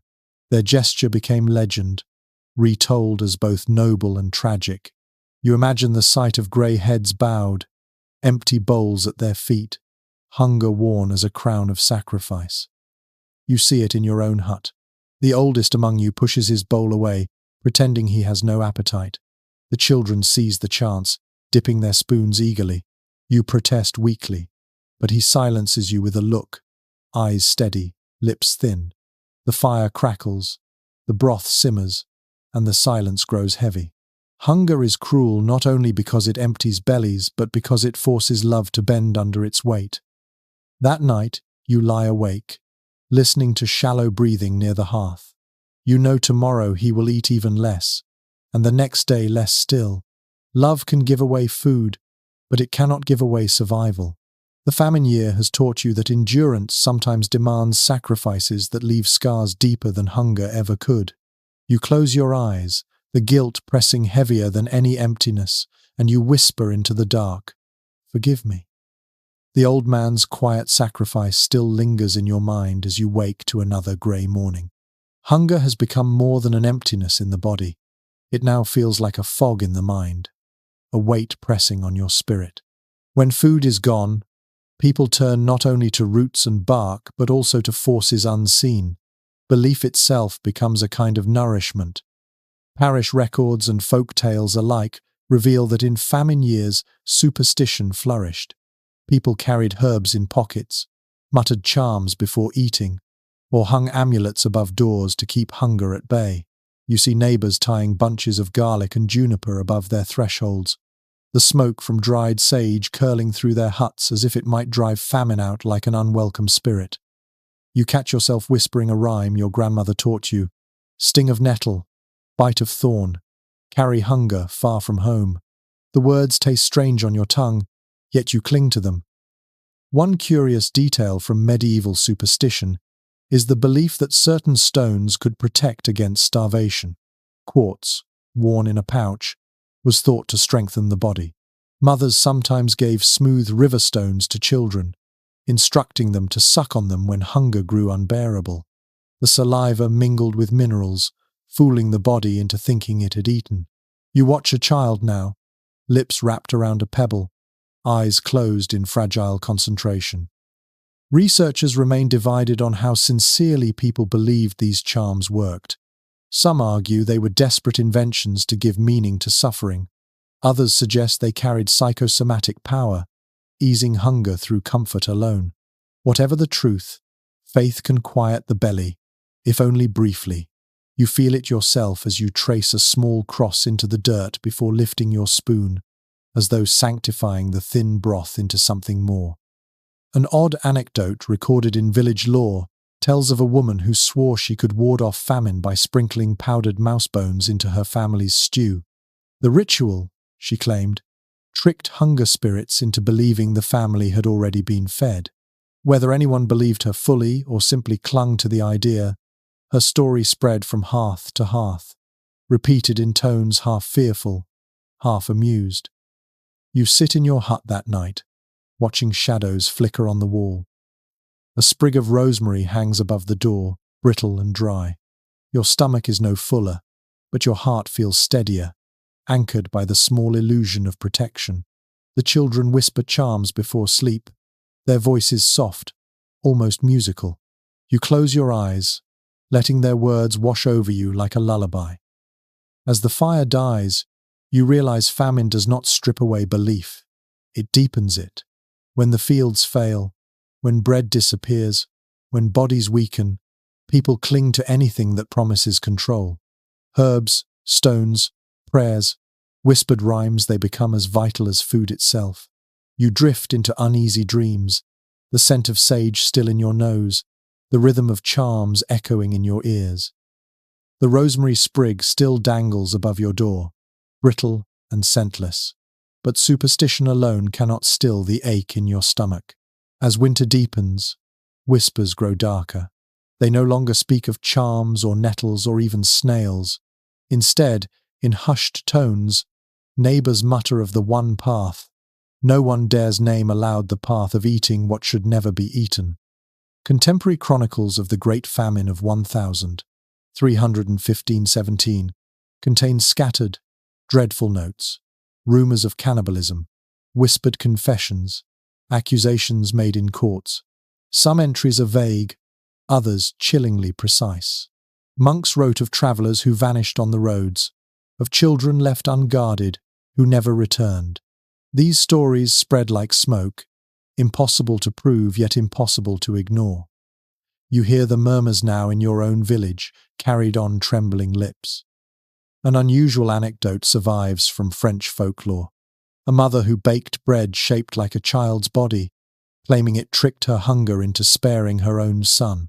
Neighbours swore she was mad, yet also swore she survived the winter stronger than most. Was her loaf only rye and bark, or something darker? The ambiguity kept the story alive for generations, retold as both warning and legend. The scholarly world remains divided over how widespread such acts truly were. Some historians argue they were rare outliers, exaggerated by chroniclers eager to moralize famine. Others believe silence in records conceals how common it became when survival pressed against the final wall. The debate itself mirrors the fear. No one wants to believe, yet no one can deny the possibility. One peculiar story passes through your village.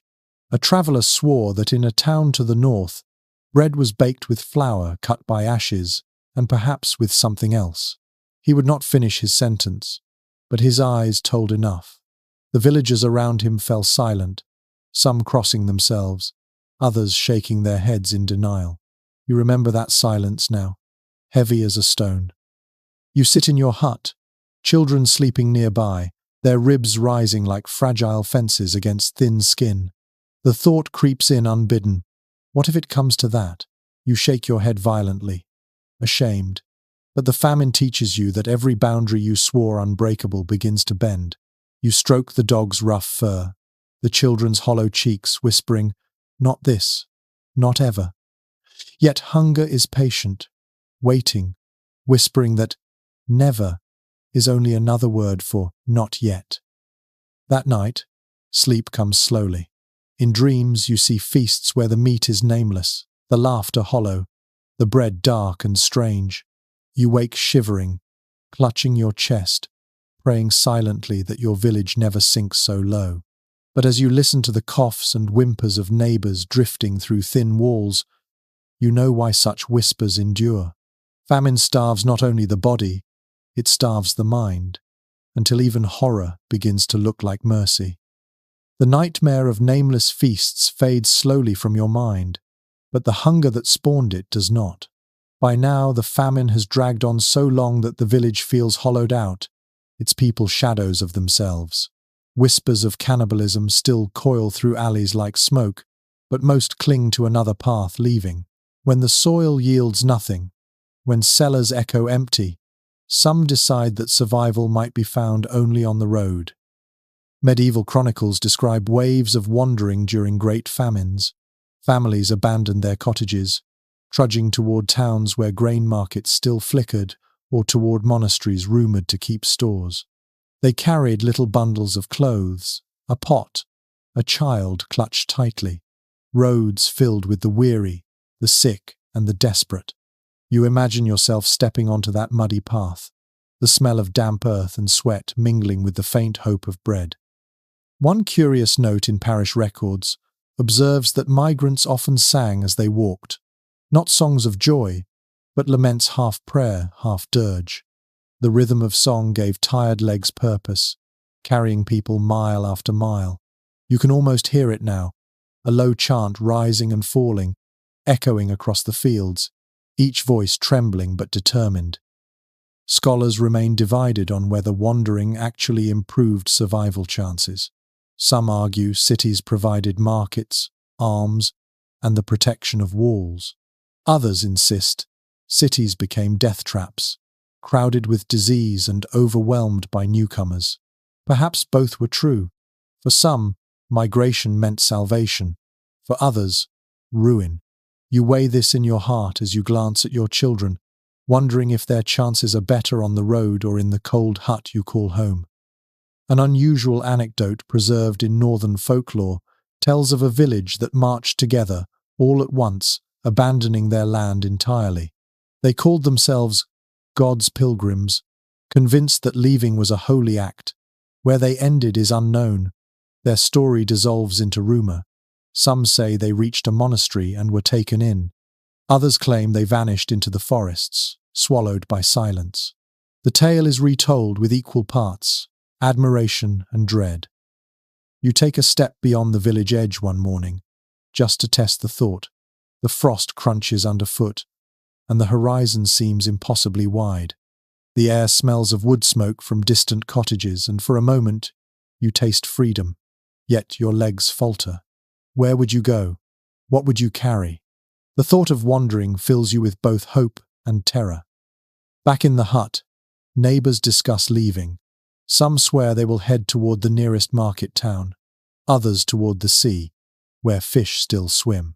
Arguments rise, voices sharp, before fading into exhausted silence.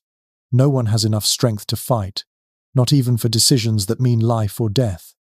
That night, you dream of roads lined with figures trudging endlessly, faces gaunt, eyes fixed on horizons that never come closer. You wake to the same horizon outside your door.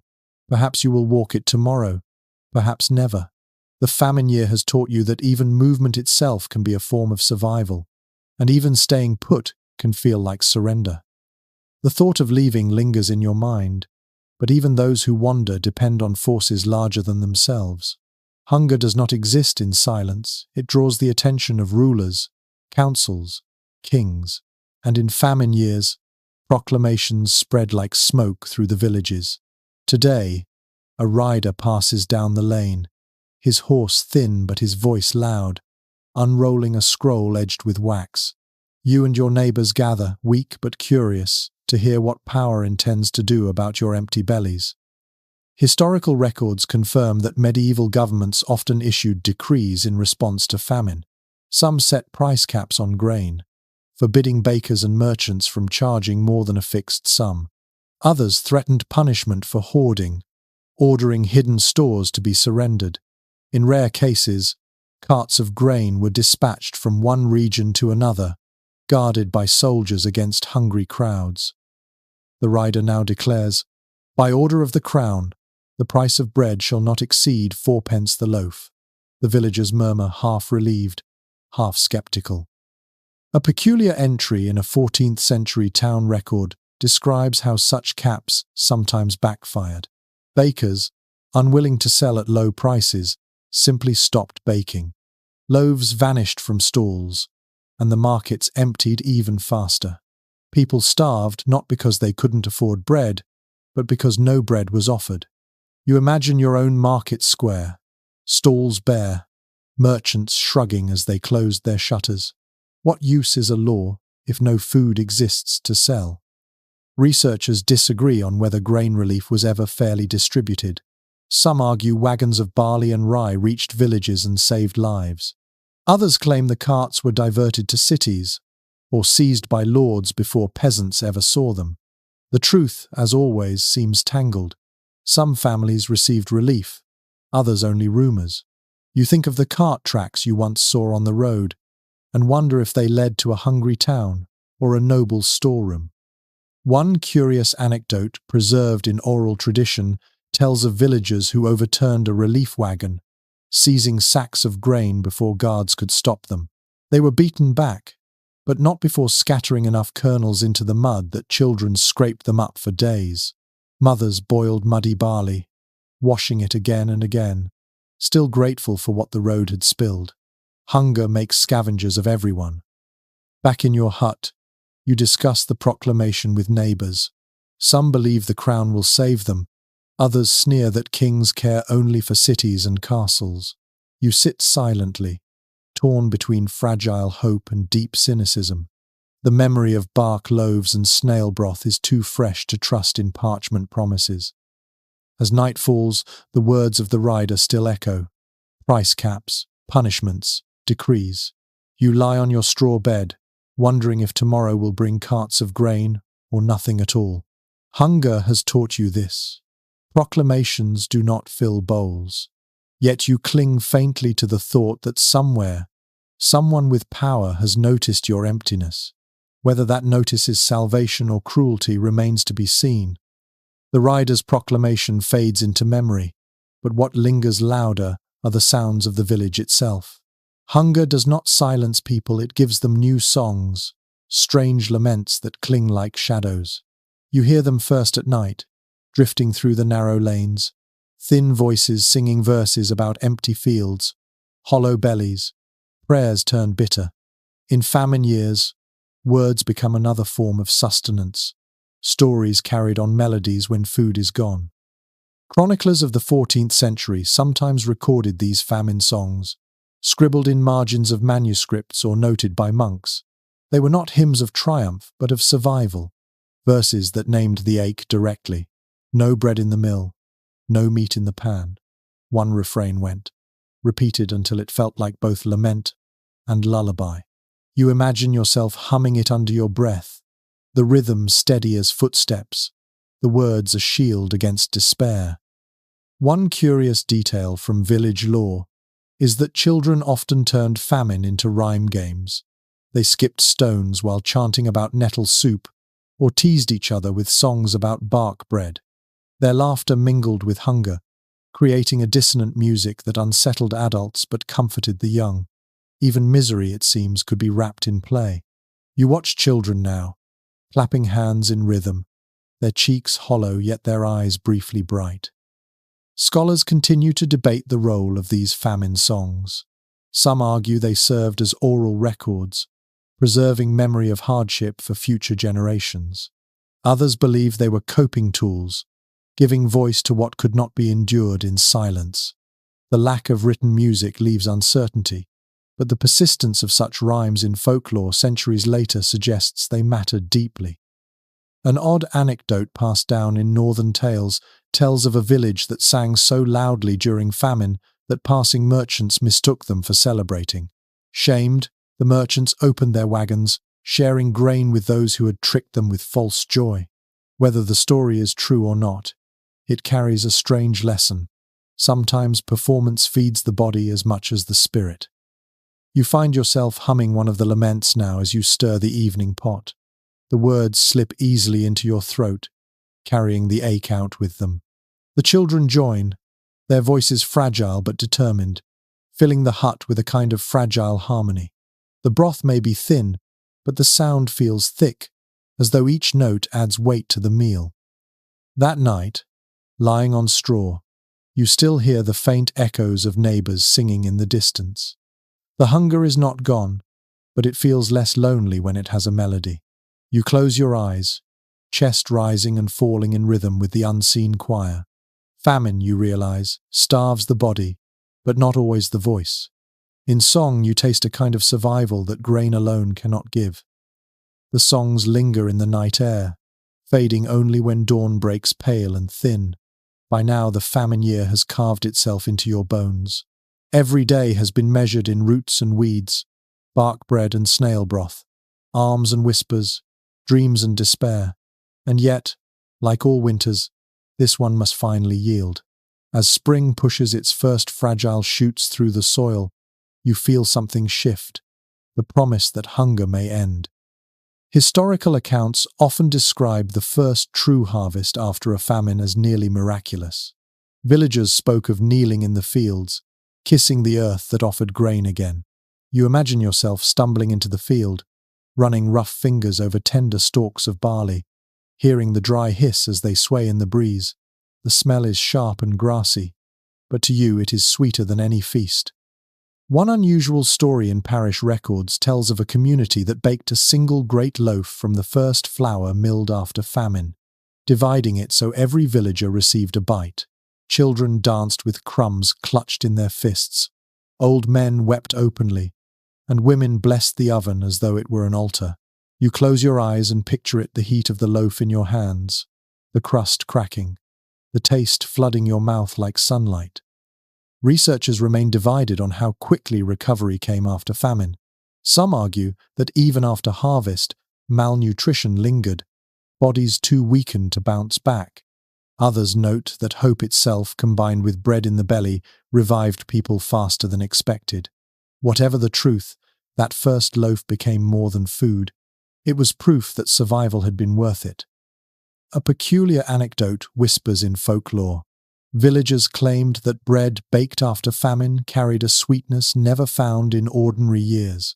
Was it truly sweeter, or did hunger sharpen memory? Perhaps both. You take your own bite now, feeling tears sting your eyes as the warm crumb melts on your tongue. It is just bread, yet it tastes like salvation. The children laugh as they chew, their voices ringing with energy you had almost forgotten.